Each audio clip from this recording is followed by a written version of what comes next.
Komið sæl, góða kvöldi, verið hjartalega velkomin á 50-dagsfund Frelsiskirkjunnar. Ég heiti Sara Pálsdóttir og með mér Einar Gautur og við erum að hafa lestur og hugleiðslu bæn eins og við erum með öll 50-dagskvöld og yfirskrift fundarins í kvöld er náð Guðs og Einar Gautur ætlar að vera með orðið og síðan verð ég með leidda hugleiðslu bæn í lok fundarins og eftir hugleiðslu bænina þegar fundinum er formulega lokið þá erum við með fyrirbænar efni. Þannig að endilega verið duglega að senda á okkur ef þið viljið láta biðja fyrir ykkur eða einhverjum nákomnum ykkur, einhverjum sem þið þekkið. Verið duglega að senda okkur fyrir 50-dagsfundi svo við getum sett fyrirbænarefnin á listan. Við hérna í Frelsiskirkjunni trúum því að Guð sé læknirinn okkar og Guð geti gert kraftaverk, tákn og undur og að Guð geti læknað hvaða sjúkdóm og hvaða veikindi sem er. Annars ætlum við bara að hefja fundin og það er náð Guðs, gjörðu svo vel Einar. Takk. Ég man eftir því þegar ég var svona ungur og í lögmennsku, þá kom til mín maður sem hafði lent í því að vera dæmdur í fangelsi. Þetta var maður kominn á svona efri ár og var í viðskiptalífinu og hann fór í fangelsi en fekk einhver vandamál í hjarta og fór á sjúkrahús og svo átti hann að fara inn aftur. Í millitíðinni þá sótti ég að hann yrði náðaður. Hann var búinn að fá dóm, hann hefði brotið af sér, hann hefði verið búinn að fá dóm og það varð að framfylgja dómnum, það var engin undankoma. En ég sótti að hann yrði náðaður. Og svo fekk ég svar og það var fallist á það að hann yrði náðaður meðal annars vegna sjúkdómsástands hans. Og ég fer heim til hans og þar var öll fjölskyldan og ég segi honum, óskonum, það mikið segir þú verður náðaður og þá ljómaði hann eins og sólskinnið og ég var knúsaður og hann var laus undan dómnum, hann var laus undan fangelsinu, hann var laus undan því sem beið hans. Hann hafði verið náðaður. Og Biblían talar gríðarlega mikið náð Guðs. Og áður en ég kem betur að því, það var ein spurning sem menn hafa oft verið að spyrja sig. Ef Guð er góður, af hverju er þá allt þetta illa í heiminum? Af hverju er allt svona óréttlátt? Biblían, hún gefur svör við þessari spurningu, en auðvitað við þau svör kvikna margar aðrar og ekki tími til þess í kvöld að fara út í þau atriði. En Biblían segir að Guð er heilagur og hann þolir ekki syndina. Þegar við heyrum sem sagt frá einhverjum hræðilegum glæpum sem framkvæmdir einhverju landir eða börn misnotkuð eitthvað slíkt, þá síður í okkur oft. Okkur langar bara að fara og ganga frá þeim sem gerði þetta. Guð þolir enga synd. Ekki rangt og hann skapaði mannin til samfélags við sig og að það er rangt í okkur þá virkar það ekki. Biblían segir að Guð myndi komið eftir sín dýr til syndugs manns, það myndi hann ekki lifað af. En það sem Guð ákvað því að eyða allri synd. Guð er búinn að ákveða það. Hann ætlar ekki að líða hana, hann ætlar að eyða henni allri. En vandamálið sem Biblían talar er að ef hann gerir það, hvað verður þá gengur það líka yfir fólkið sem er okkur syndarana. Synd er í okkur öllum. Öll gerum eitthvað rangt. Og Guð vill ekki að við förumst þegar hann eyðir syndinni. Svo hvað gerir hann? Jesús sagði að útskýra það í dæmisögu að það sem Guð gerir er að hann frestar því að gera upp syndina, frestar því að eyða öllu röngu og dregur sér frá okkar veröld til þess að því að í nærveru hans það myndi allt sem rangt og allt sem synd eyðast og verða engu, líka mennirnir. Svo hann dregur sig frá. Og við lifum í heimi þar sem að eitthvað kemur fyrir mig sem kom ekki fyrir einhvern annan. Af hverju kom það ekki fyrir hann líka? Af hverju endilega ég, eða af hverju Jói en ekki Bjössi? Og við sjáum alls konar ranglæti og alls konar hluti sem okkur svíður. En Guð, Biblían segir að áður en að Guð sé eilífur, Guð sé fyrir utan alla tíma, og hann búinn að ákveða að gefa okkur tækifæri til þess að eignast lífið á ný, til þess að eignast eilíft líf, til þess að þurfa ekki að standa fram fyrir því þegar Guð eyðir öllu ranglæti. Og Biblían gengur svo langt að segja að áður en veröldin var til, þá þekkti Guð þá sem myndu velja að snúa sig til hans og leyfa honum að frelsa sig, lækna sig, leysa sig. Og þetta kallað náð Guðs, þegar Guð leysir okkur undan því ranglæti sem kemur í veg fyrir það að við getum lifað eilífu lífi í samfélagi við hann. Og ég ætla að lesa hérna í Rómverjabréfinu: við vitum að þeim sem Guð elskar samverkar allt til góðs þeim sem hann hefur kallað samkvæmt ákvörðun sinni. Þau sem hann þekkti fyrirfram hefur hann fyrirhugað til þess að mótast eftir mynd sonarins. Og það sem þarna verið að segja að Guð, og Jesús útskýrir dæmisögunni, að þá að Guð búinn að kalla alla til sín, þá allir búin að fá tækifæri til að snúa sér til hans. Þegar Guð búinn að leysa okkur undan syndinni, þá, og allir búin að taka á móti Jesús sem Guð sér nú þegar hverju munu verða. Þegar það allt hefur gerst, þá fyrst gerir Guð dæmið upp.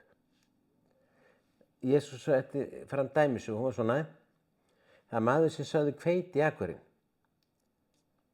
en þá kom óvinurinn og sáði illgresi. Og þá sögðu þjónarnir við eiganda akursins: eigum að reyta illgresið. En eigandi sagði: við getum það ekki, því þá tökum við hveiti í leiðinni. Og þá rýrum við uppskerunum, þetta verður bara að vaxa saman til uppskerutímans. Og Biblían segir að þangað til að Guð gerir allt dæmið upp, þá lifum við í heimi þar sem réttlæti, ranglæti og gott og slæmt einhvern veginn hvað innan annað. Og þannig veröldin í dag. Í Efesusbréfinu 1. kafla segir: lofaðu sé Guð og Faðir drottins vors Jesú Krist, sem í Kristi hefur blessað oss með allri andlegu blessun himinsins. Áður en grunnur heimsins var lagður útvaldi hann oss í Kristi, að hann hefði oss fyrir augum sér heilög og lýtalausa kærleika.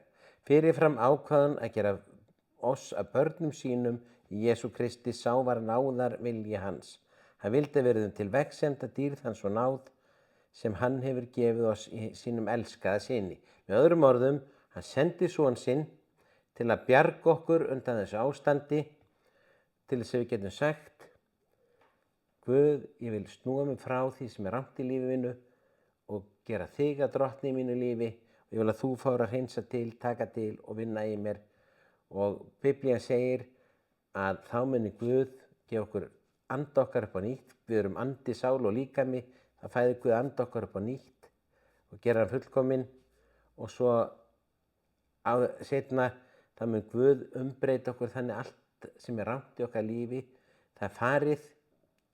Og þegar Guð gerir upp syndina, þá erum við hólpin. Og hann þekkir fyrirfram okkur sem munum snúa okkur til hans og velja hann. En síðan skulum við lesa í fyrra Tímóteusbréfi 2. kafla.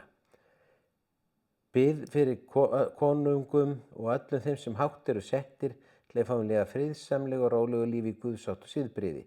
Þetta er gott og þóknanlegt Guði frelsari vorum, sem vill að allir menn verði hólpnir og komist til þekkingar á sannleikanum. Þetta er vilji Guðs, að allir snúi sér til hans. Og þó að Biblían sé fáorð það, hvernig Guð mun ná til allra, við vitum að fólk til dæmis deyr, án þess að við heyrt Jesú, börn deyja áður en þau hafa fengið að kynnast Jesú, en Biblían svarar ekki hvernig Guð leysir þennan vanda, en ég ætla ekki að hafa áhyggjur af því. Guð sér það, Guð er réttlátur og einhvern veginn trúi því að Guð muni sjá til þess að allir fái tækifæri. Það er að hann vill að allir verði hólpnir. Það kemur sá tími að Guð mun eyða öllu ranglæti, en þá mun hann áður, ef við gefum honum líf okkar, þá mun hann áður umbreyta líf okkar, þannig að þegar það gerist, þá er allt ranglæti farið úr líf okkar og Biblían segir að það byrja að líkjast mynd sonar hans. En á meðan við erum hérna á jörðinni, þá erum við í undarlegri stöðu. Guð er hérna búinn að sem sagt, fyrirgefa okkur syndirnar, Guð er búinn að opna samfélag okkar við hann, Guð er búinn að fæða anda okkur upp á nýtt. En svo erum við að glíma við alls konar hluti í okkar lífi, hugsanirnalífið ekki í lagi, við reiðumst þegar við ekki að reiðast, við höfum ekki svo alltaf stjórn á okkur og við gerum svo marga hluti sem að ekki eru réttir. Ekki ég. Ja, fyrir utan Söru. og hérna í þessari stöðu þá spyrjum við hvernig get ég hvernig er líf mitt gagnvart Guði ef ég er alltaf að halda áfram að gera rangt? Í hvaða stöðu er ég gagnvart heilugum Guði? Og Biblían segir að þegar að Jesús gerðist maður, hann dó á krossi og tók syndir okkar, sjúkdóm og allar afleiðingar syndarinnar á sig. Og sumir hugsa þetta var hræðilegt þetta á krossi,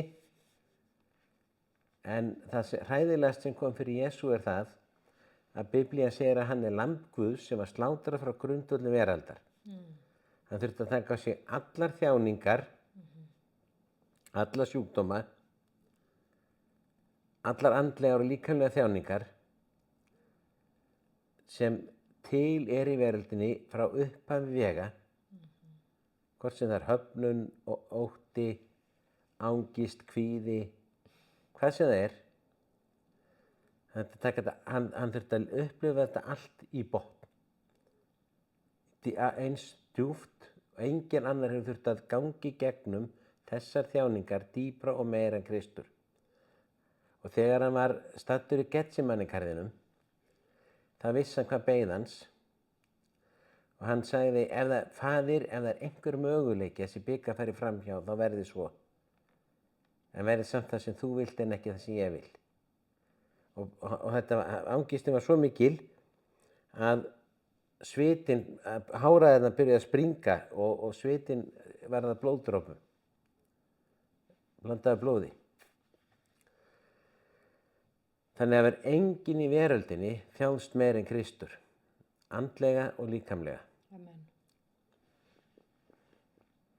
En það sem gerðist var það að með þessu tók hann á sig afleiðingar syndana. Hann sagði, Faðir, hví hefur yfirgefið mig? Og þegar það var slitnaði sambandans föðurinn sem hafði alltaf verið. Og hann upplifði sig hafnað og yfirgefinn og það bara slitnaði á þetta samband. Til þess að við getum eignast samfélagi Guði í staðinn. Og hann tók sjúkdóm okkar, hann tók þjáningar okkar. Til þess að gefa okkur líf. Og svo kom kraftaverkið. Jesús sigraði dauðan, Jesús sigraði þjáninguna, hann sigraði höfnunina og hann reis upp frá dauðum og sigraði alla syndina og kom út sem sigurvegari og eftir það getum við gefið honum líf okkar og þá er hans sigur okkar sigur. Og þá segir Biblían að við séum að þann hátt hluti af Kristi að við séum búin að taka allar afleiðingar syndanna, það sé búið að greiða hann alla. Amen. Og verði ekki endurtekið. Og þá getum við þrátt fyrir okkar galla, þrátt fyrir okkar mistök, þrátt fyrir þá röngu hluti sem í líf okkar og þeim hugsunum sem við ráðum ekki við, tilfinningum sem við ráðum ekki við,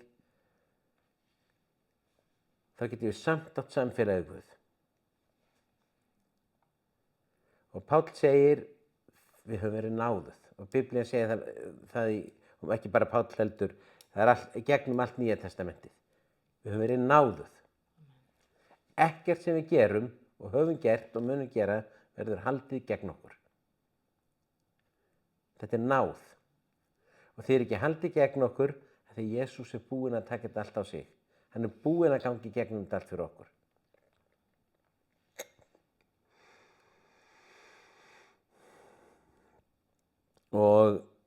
En við erum í millibilsástandi þar sem Guð vill ekki koma með dýrsýn og krafti við jörðina og eyða allri synd fyrir en allir hafa fengið tækifæri til að snúa sér til hans og eignast þetta líf. Amen. Og þá kemur stundin þegar eldur Guðs fer alla veröldina. Biblían segir að það gangi svo langt að frumefnin munu leysast upp í brennandi hita, menn vissu ekki þá að orka og efni verða sama, en þannig talaði Guð til apóstolanna. Og það nýr heiminn, ný jörð og allt sem rangt, því eitt. Það ekki til lengur. Og þá uppskeru tíminn þar sem að illgresið brennt en hveitikornið lifir. Og hveitikorn getur verið eitthvað sem í dag með allt niður sig, búin að gera ranga hluti, búin að fara í gegnum fangelsi, búin að gera ljóta hluti, en ef hann snýr sér til Krists, þá náð Guðs fyrir alla. Amen. Og Guð vill, eins og lesaðan, Guð vill að allir verði hólpnir. Allir snúi sér til hans.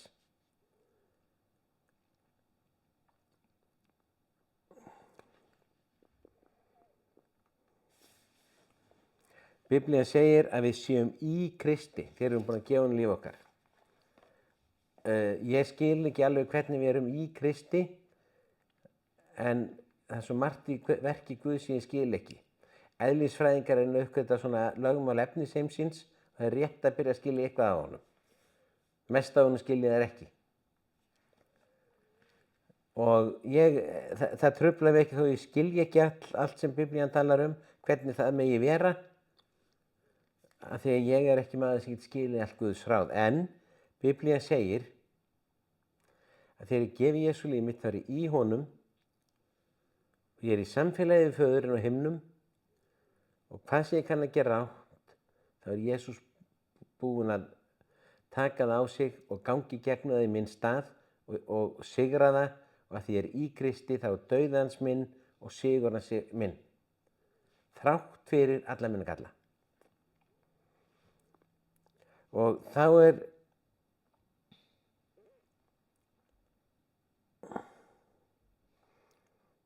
ætla ég að lesa hérna Jesaja 59. Sjá, hönd Drottins ekki svo stutt að hann geti ekki hjálpað. Og stundum við að hrópa á hjálp og það allur anglætin í heiminum og svo skeður ekkert.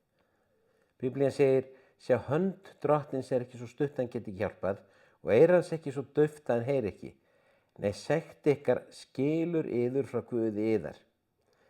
Syndir yðar hylja auglít hans. Guð verður að halda augliti sínu frá og fresta því að koma í dýrsýn og mætti yfir, því það myndi enginn lifað af.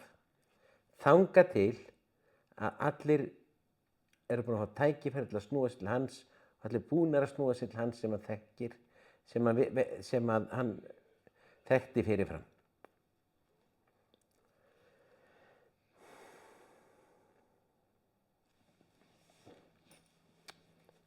Og þá spurningin, hvernig eignumst við þessa náð?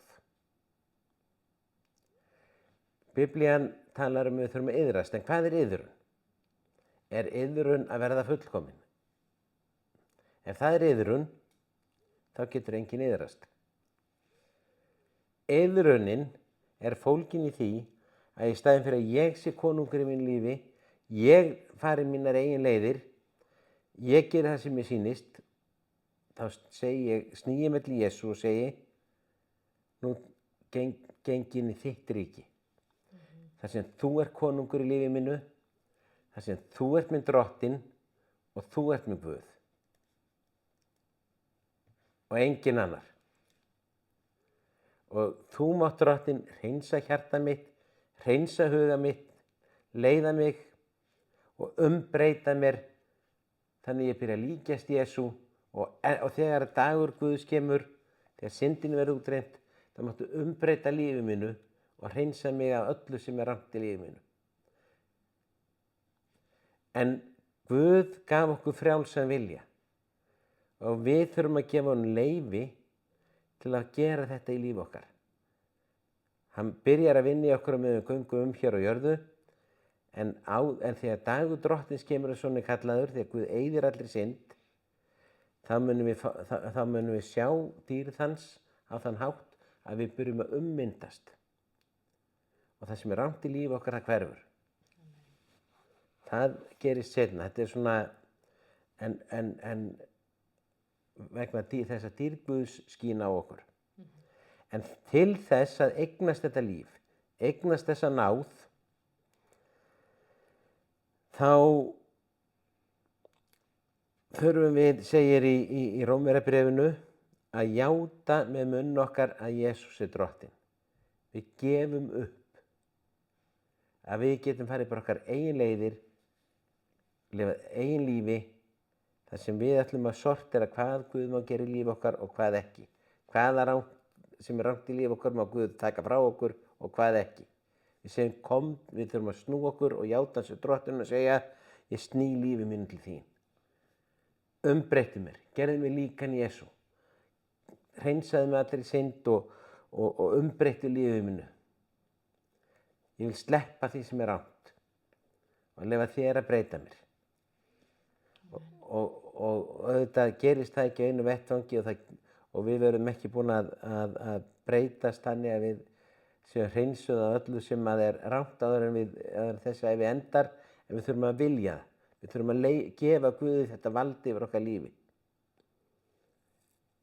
Við þurfum að játa Jesú sem okkar drottinn, okkar konung og okkar Guð. Það segir ef við játum með munnunum Jesús er drottinn og trúir í hjarta þín að Guð hafi vakið hann frá dauðum, verður hólpinn, þá eignast þetta verk sem Jesú vann á krossinum. Þetta er iðrunin, að gera hann að drottni í lífi sínu.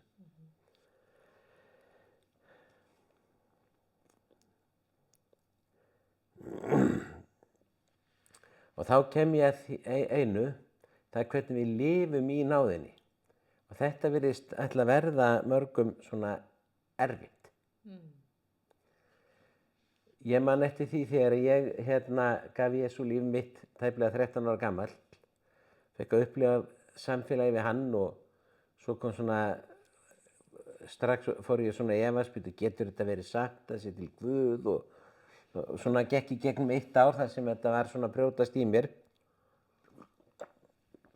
En svo fekk ég alltaf upplifa meira og meira þetta samfélagi Guð og nærveru hans og efasemdirnar hurfu. En mér fannst það einhvern veginn þannig að ef ég væri að gera eitthvað rangt, svo kemur Jesú aftur, akkurat til að vera að gera eitthvað rangt, þá væri ég bara glataður, sko. Eða að ég þyrfti að vera tilbúin til þess að gera þetta og hitt fyrir Guð. Ef ég væri það ekki, þá væri ég bara ekki hans. Og ég lifði svona, hugurinn var ekki alveg með þetta á hreinu, sko. Að ég trúði Jesú hefði dáið fyrir mig, ég trúði hann hefði tekið allar syndir á sig, ég trúði hann hefði fyrirgefið mér. En mér fannst einhvern veginn ef ég væri til dæmis að gera eitthvað rangan hlut, akkurat þegar að Guð bindur enda á allt og hreinsar allt ranglæti og eyðir öllu ranglæti, að þá sé ég í vondum málum ef ég væri akkurat það augnablikki ekki með mitt í lagi. Og ég var svona svolítið upptekinn að því að bæði að svona einhvern veginn vera betri maður, auðvitað eigum við að stefna að vera betri menn, en á réttum forsendum. Ekki til þess að Guð, ekki til þess að bæta við náð Guðs. Það er eins og piss í sjóinn og halda sjávarborðið hækki við það.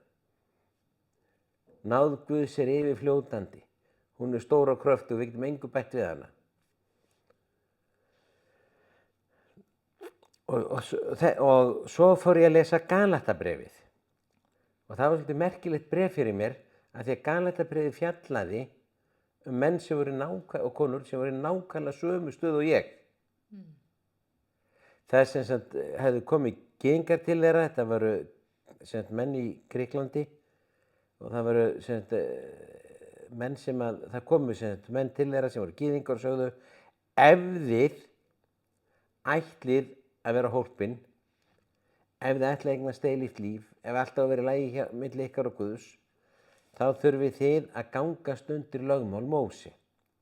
Og karlmenn þurfa að umskerast eftir lögmáli Móse og svo eigið þið líka trú á Jesú. En þið þurfið að gera hvoru tveggja. Þið þurfið að hafa verkin ykkar, ytri og ytri verk í lagi og svo hafið þið líka það sem Jesú gerði á krossinum. Og þetta tvennt þarf að fara saman, annars er þið í vondum málum. Það er ekkert að marka þetta nema þið gangist undir lögmál Móse líka. Og svo fær Páll þessar fréttir. Hérna söfnurinn í Galatalandi sem þú stofnaðir og ert búin að kenna þeim um Jesú, það sem hann gerði á krossinum og náð Guðs. Þeir eru hættir að treysta á náð Guðs eingöngu, þeir eru farnir að treysta á sín eigin verk og þeirra eigin hegðun muni ráða úrslitum það hvort þeir fari inn í Guðsríkið eða ekki. Og Páll skrifaði þarna harðorðasta og beinskeyttasta bréf sem hann nokkuð tíma skrifaði. Og hann sagði við þá: til frelsis frelsaði Kristur okkur, standið því stöðug og látið ekki aftur leggja á yður ánauðarok. Amen. Og ánauðarokið var að vera undir þessu lögmáli, undir þessum verkum. Þú verður að standa þig, annars ertu í vondum málum gagnvart Guði. Vegna þess að við verðum aldrei nógu góð. Það verður aldrei nógu gott sem við gerum. Og hann sem sagt segir, ef þið látið umskerast, þá gagnar Kristur ykkur ekki. Hann segir, þið verður að velja sjálf. Ætlið að byggja líf ykkar gagnvart Guði á ykkar eigin verkum eða því sem Jesús gerði á krossinu. Þið þurfa að velja. Ef þið veljið að byggja á eigin verkum, þá eru þið viðskilið við Krist. Rosalega harðort.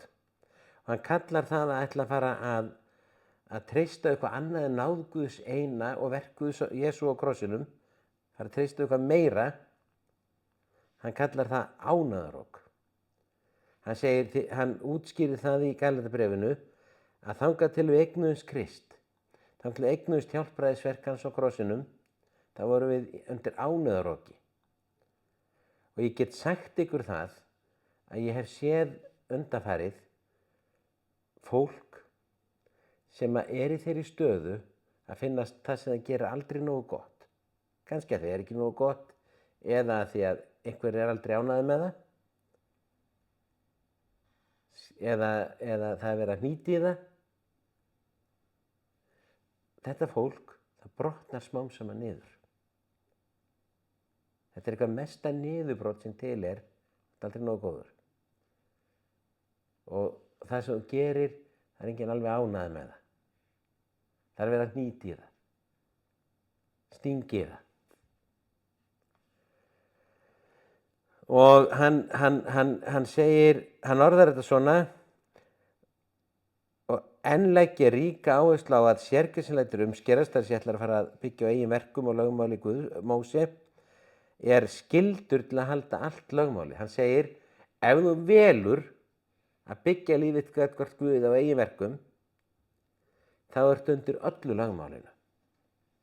Og ef þú brýtur eitt ákvæði þess, ljúga, stela, reiðast og láta reiðina bitna á öðrum sem sagt og illar hugsanir, ljótar hugsanir, eitthvað, bara hvað sem er, smátt eða stórt, ef þú brýtur eitt, þú brotlegur við allt lögmál Guðs. Hann segir, ef þið ætla að byggja, láta umskerast og ætla að byggja á lögmálinu, þurfa að halda það allt saman. Þá eru það orðið viðskilið við Kristi sem ætla að réttlæta sem lögmáli. Þeir eru fallin úr náðinni. Þetta er rosalega sterk orð. Þurfum að velja að byggja eingöngu á verki Guðs á krossinum.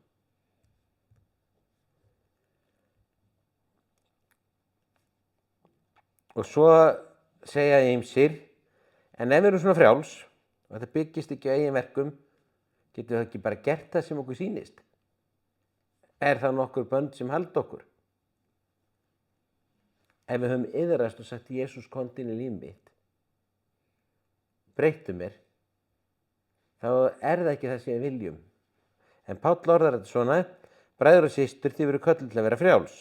Misnotið ekki frelsið í þágu eigin girnda, heldur þjónir hverju öðru kærleika.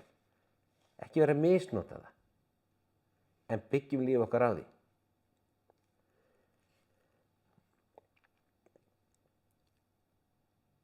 Í Opinberunarbókinni 12. kafla, ég ætla að segja ykkur frá einu áður en áður ég fer út í það, að það var svona til söngur, ég hef ekki heyrt hann lengi, sem að byrjar á þessari setningu úr Galatabréfinu. Til frelsis frelsaði Kristur oss.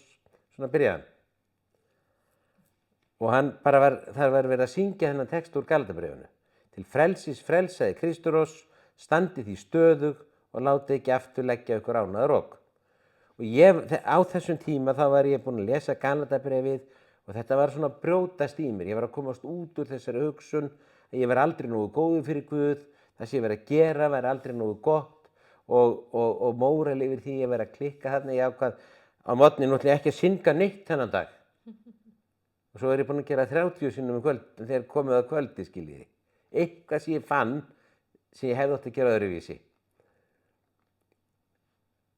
En svo sagði Biblían skýrt að ég mætti ekki vera upptekinn þessu, ég ætti að vera upptekinn af því að á krossinum þá tók Jesús allt á sig.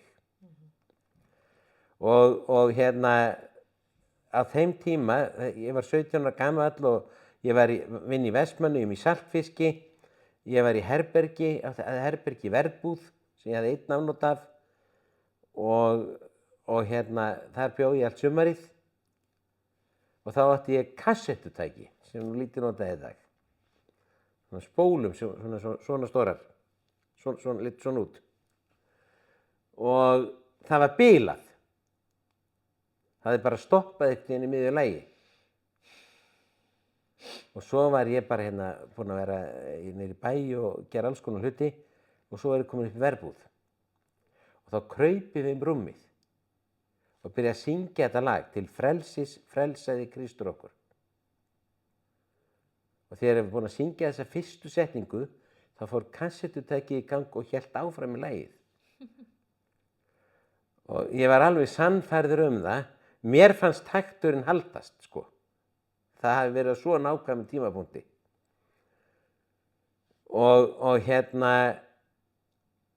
En þá trúði ég því að Guð var að tala til mín í gegnum kassettutæki. Biblían segir á einu stað frá því að Guð talaði Bíleam í gegnum Astna voru að tala. Því Bíleam vildi ekki hlusta á neitt, þannig að Astna tala við hann. Það dugði Bíleam ekki, þá kom engill með brugðið sverð. Þá loksins byrjaði hann að hlusta. En þarna talaði Guð til mín í gegnum kassettutæki. Og þá grópaðist í mig. Ég ætla bara að byggja á verki Jesú á krossinum og engu öðru. að því er undir náð. Og það er gríðarlega skemmtileg og litrík frásögn í opinberabókinni, í 12. kafli, ég ætla ekki að lesa hann alla, stríð á himni og rauðan dreka sem hafði 7 höfuð og ég veit ekki hvað og hvað er í þessum kafla.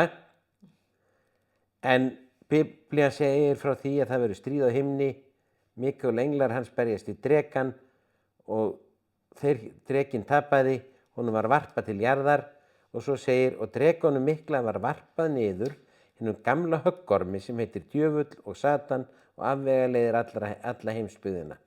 Honum var varpað niður á jörðina og englum hans var varpað niður með honum. En þá kemur það sem ég ætla að leggja áherslu á. Nú, og ég heyrði rödd mikla í himninu segja, nú er komið hjálpræðið, það er það sem við erum að tala um, það sem Jesús gerði á krossi, hjálpræðið, og mátturinn, hjálpræðið er kraftur sem að leysir okkur undan syndinu og endurskapar samfélag okkar við Guð, gefur okkur eilíft líf. Jesús sagði, því svo elskaði Guð heiminn að hann gaf enga son sinn til að hver sem á hann trúir glatist ekki, heldur hafi eilíft líf. Það er komið hjálpræðið, mátturinn og ríki Guðsvors. Ríki Guðsvors kemur þegar við segjum Jesús úr konungur lífs míns. Og veldi hann smurða, þá byrjar Jesú að ríkja. Smurði er sama orð og Kristur eða Messías. Og svo segir nú komið hjálpræðið og mátturinn og ríki Guðsvors og veldi hann smurði það. Og svo sagt af hverju er það komið. Það er í næstu setningu, af hverju er það komið. Því að þeim sem stóð frammi fyrir Guði dag og nótt og ákæru þau sem trúa hefur verið steypt niður. Orðið Satan, nafnið Satan þýðir sá sem ásakar, sá sem ákærir.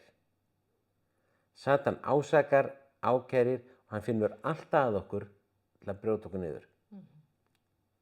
Því hann vill stela, hann vill deyða.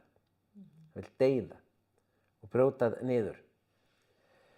Og hann ákærir hann fyrir Guð vegna þess að hann tínir til allt sem við raunverulega gert á okkur. Hann er legari og allt svoleiðis, en hann finnst mest krassandi að geta tekið eitthvað sem raunverulega er, hann hefur á okkur, til þess að nutta okkur upp úr því. Satan þarf ekkert að búa til eitthvað sem hann getur haft á okkur. Það er nóg á okkur að hafa, skiljiði. Og hann tekur þetta allt og ákærir okkur fyrir brot gagnvart Guð vegna þess að hann veit að þetta aðskilur okkur frá Guði. En það er komið hjálpræði og máttur og ríki Guðs. Amen. Vegna þess að sá sem ákærir okkur fyrir Guði dag og nótt hafi verið varpað niður. En það var ekki í raun Mikael sem sigraði, því að það stendur og þau, það er að segja við kristnir, þau hafa sigrað hann, það er að segja höggorminn Satan, fyrir blóð lambsins og fyrir orð vitnisburðar síns. Við sigrum Satan, Biblían segir það mjög skýrt, fyrir það sem Jesús gerði á krossinu þegar blóð hans rann og fyrir orð vitnisburðar okkar. Og hvaða vitnisburður er það? Það er verið að taka líkingu að réttarhaldi, rómversku réttarhaldi þarna, og dómarinn segir við okkur, það er búið að ákæra þig. Og það er búið að ákæra þig fyrir allt sem þú hefur raunverulega gert. Og dómarinn er Guð, ákærandinn Satan, það er sem líking sett upp. Og þetta er allt rétt, segir dómarinn. En hverju svararu? Ákærunni. Og hver er þinn vitnisburður? Og vitnisburður okkar er fyrir að þegar blóð Jesú rann, það var greitt fyrir syndina, ég er frjáls, ég er náðaður. Amen. Og þá segir dómarinn, Faðirinn á himnum, það er rétt. Fyrir blóð Jesú Krists, það var skuldin greitt, þú ert náðaður og ég tek þann sem ákærði þig og ég varpa honum út úr dómsalnum, bara burt með hann. Þú ert frjáls.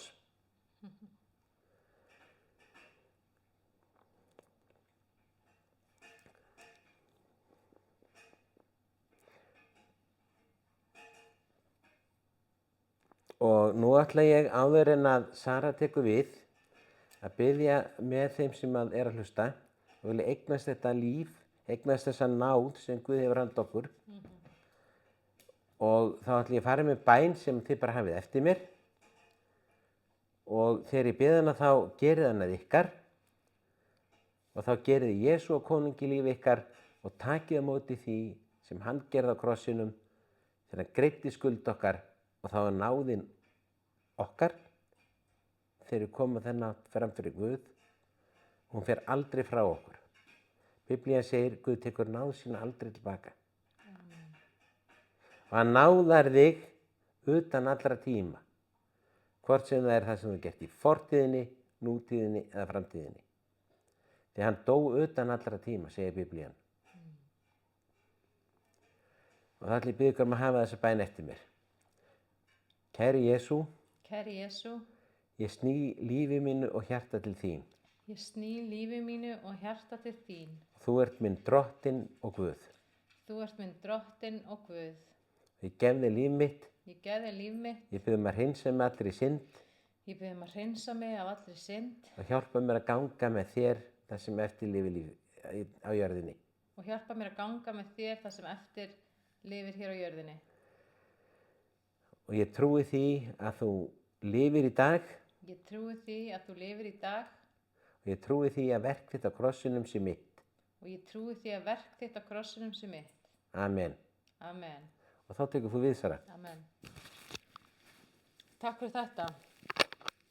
Já, þetta er svo mikilvægur boðskapur á náðina og ég trúi því líka að það sé líka ákveðin æfing að lifa í þessari náð og passa tungu sína, hugsanir sínar þegar maður er komin í ákærur eða ásakanir á sjálfan sig, jafnvel aðra, niðurrif eða neikvæða gagnrýni, að velja þá að stíga nokkuð skrif tilbaka, fyrirgefa þessu, afhenda þetta til Guðs og stíga aftur inn í náðina, stíga aftur inn í ljós Guðs. Og þetta er eitthvað sem við gerum í rauninni í huganum okkar og í hjartan okkar, alveg svo þegar við erum að nota bænina og fara með bæn. Og við ætlum að hafa núna leita hugleiðslu og bæn, þar sem við ætlum að afhenda allt til Guðs. Við ætlum að taka við því verkinu sem að Jesús vann þegar hann gaf líf sitt á krossinum og velja það að lifa í náð Guðs og í hans ljósi. Og þegar við förum í svona hugleiðslubæn þá erum við að stíga svolítið út úr þessari efnislegu veröld og inn í hinna ósýnilegu veröld, þar sem heilagur andi starfar, þar sem að Guð er. Og við erum að eiga samfélag við Guð inn í þeirri veröld, inni í Guðsríkinu. Og það er þar sem að kraftaverkin gerast. Það er þar sem að lækningin átti sér stað þegar Jesú gaf líf sitt á krossinum.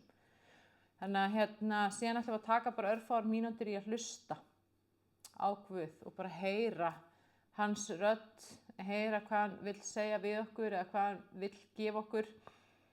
Og síðan þegar hugleiðslubænin er lokið, og þá er þessari stund formlega lokið og þá ætlum við að fara í fyrirbænir. Amen. Amen. Þá skulum við bara koma okkur þægilega fyrir hvort sem við sitjum eða liggjum. Og ég ætla bara að leggja þessa hugleiðslubæn í þínar hendur, Drottinn, og ég þakka þér fyrir að þú smyrð tungu mín og varir mínar. Og ég biðji heilagur andi að starfa með þeim hætti sem að þú vilt í líf okkar allra hér í kvöld. Í Jesú nafni. Og ég ætla bara að fara með litla bæn og þið megi bara gera þessa bæn að ykkar bæn í hjarta ykkar. Kæri Jesús, ég kem fram fyrir þig og ég bara krýpi krossin þinn og ég gef þér hjarta mitt og ég þakka þér fyrir Jesús, það verk sem þú vannst á krossinum.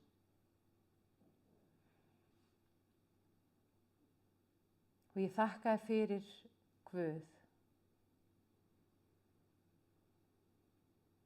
að þú elskir mig með skilyrðislausri,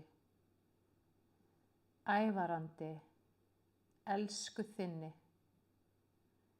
og ást.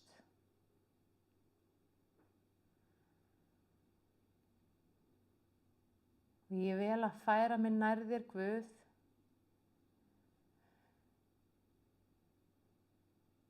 og ég tek við ást þinni inn í hjarta mitt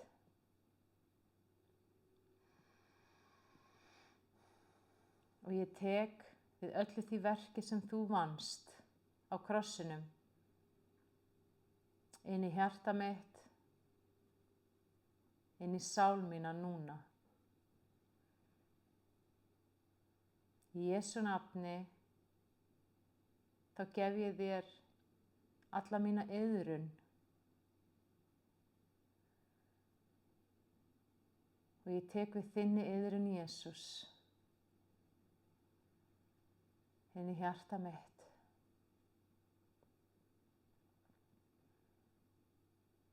Og ég iðrast allra þeirra skipta sem ég var undir lögmálinu, sem ég byggði á mínum eigin verkum, og ég afhendi allt þetta núna til þín, Jesús.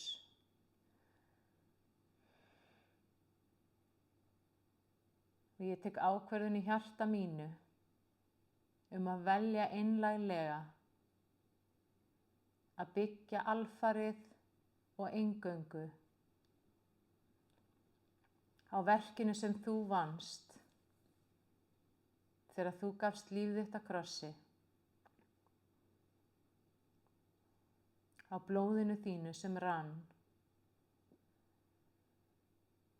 á sigrunum sem þú vannst, Jesús, á náð þinni og engu öðru.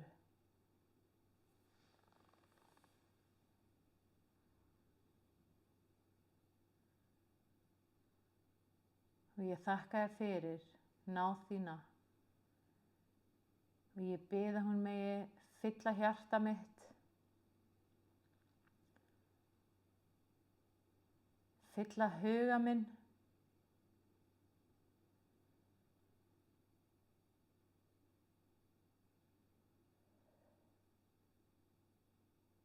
og fylla líf mitt.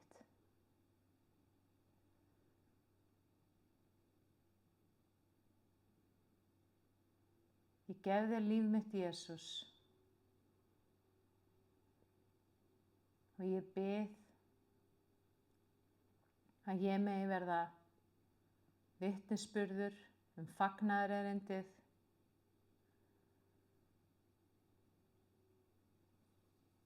að ég megi hjálpa öðrum sálum að finna þig, Jesús.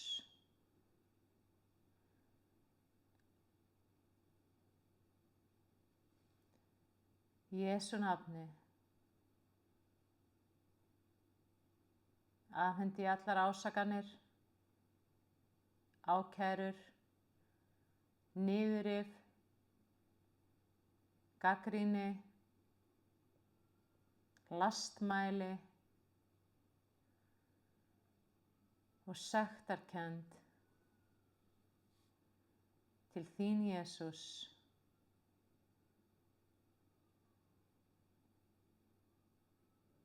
Leið og náð þín fyllir hjarta mitt, en þá meira.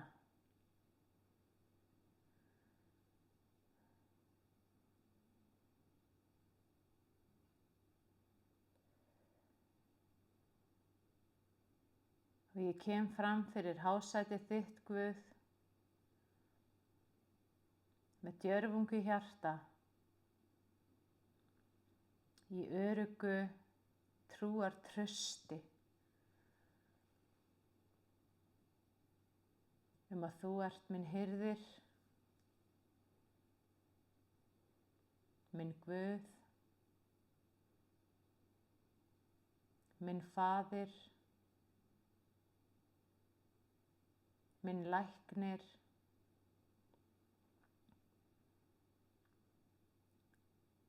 minn vörður, mitt athvarf,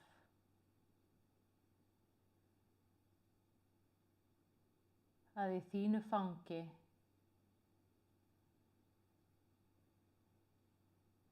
er ég bæði hólpin og örugg eða öruggur.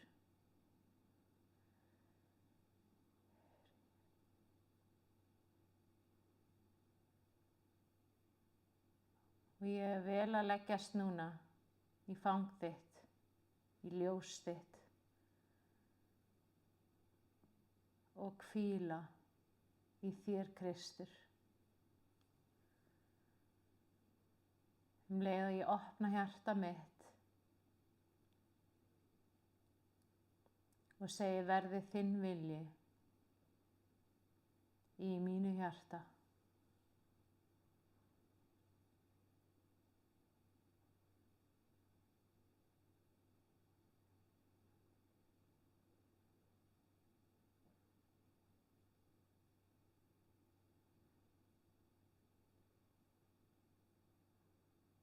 Og ég þakka þér fyrir að þú ert núna, Jesús,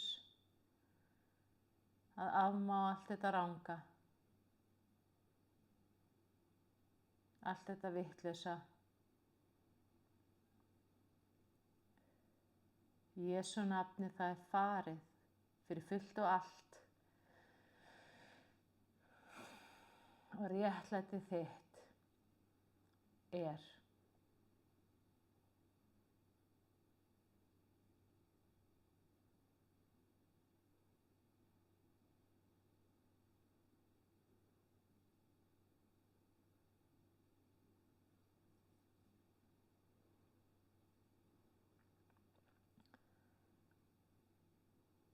Og nú ætlum við bara að eiga hljóðastund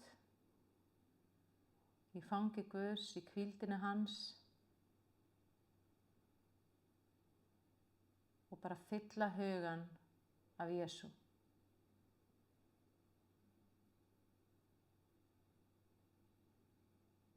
Sjá hann fyrir okkur í huganum, hugsa hann, ímynda okkur hann. Bara fylla hugan og hjarta af honum núna.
Og ég kemur svo sterkt bara núna til mín að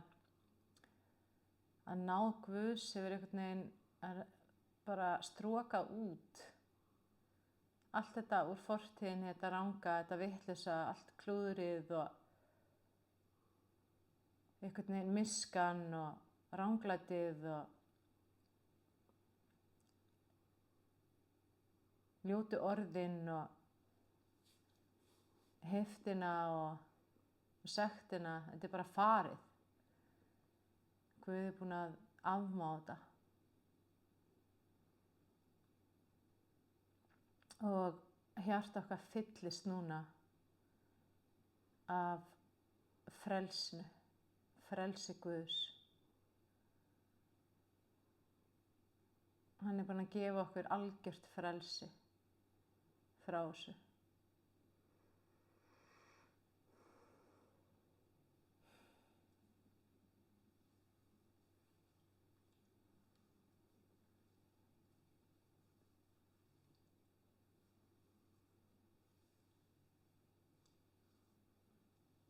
Ég ætla aðeins að biðja fyrir þeim sem eru að horfa og hlusta. Ég biðja heilagur andi að umvefja alla þá sem eru að hlusta eða horfa, hvort sem það núna eða á upptöku síðan mér. Og ég bara þakka þér fyrir að þú ert að vinna kraftaverk í þeirra lífi, að þú ert að lækna á stórkostlegan og undraverðan máta, að þú ert að gera tákn og undur, að þú ert að koma með gleði, frið og allsnægtir. Ég bara þakka þér fyrir heilagur andi að þú snertir ekki bara við heilsufari, fjölskyldu, atvinnu, heldur líka allsnægtum, fjárhagnum, fríi einstaklingana og samveru stundum. Og ég þakka þér fyrir að þú ert að blessa hið kristna líf þeirra sem eru að hlusta og að þú setur kærleika á milli allra kristinna manna. Skilyrðislausan kærleika þinn, Drottinn, að við megum lyfta hvort öðru upp, biðja fyrir hvort öðru og elska hvort annað. Í Jesú nafni.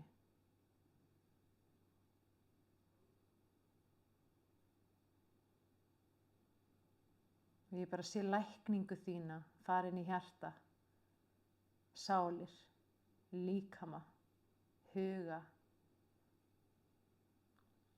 hverja einustu frumu í líkamanum núna. Og lýsir allt upp. Og hleypir engu myrkri að. Takk, Jesús.